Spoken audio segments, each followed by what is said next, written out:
Who else seeks recognition? Mr. Grothman. Thank you, Chairwoman Maloney. I support this resolution of inquiry, which directs Secretary Yellen to send the House documents to the U.S. Treasury's possession relating to inflation impact analysis of some irresponsible spending bills.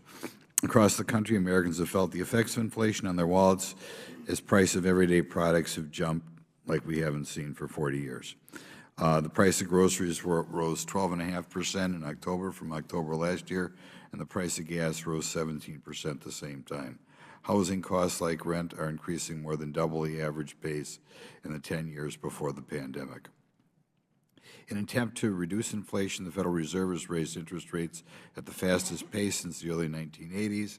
The most recent rate increase at the beginning of the month brought the Fed funds rate to a level not seen since 2008. And despite what the Democrats may claim, the skyrocketing inflation is not a surprise.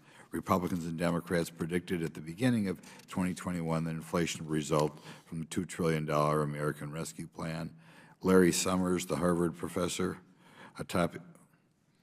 I guess I'm supposed to quote a Harvard professor. Well, I guess I have to.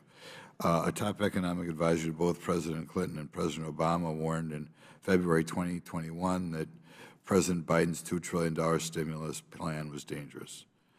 Even a blind squirrel finds it. So, he said there needed to be plans in place to address the possible and quite serious problem of inflation, and that was before President Biden signed into law even more legislation that injected exorbitant amounts of money into the economy, like the Infrastructure Investment and Jobs Act.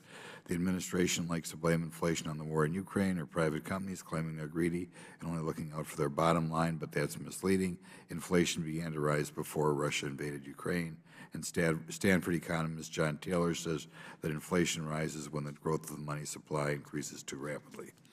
It appears that instead of taking time to analyze the impact that additional government spending might have on inflation when interest rates were near zero, the Biden administration just blindly pumped more money in the economy.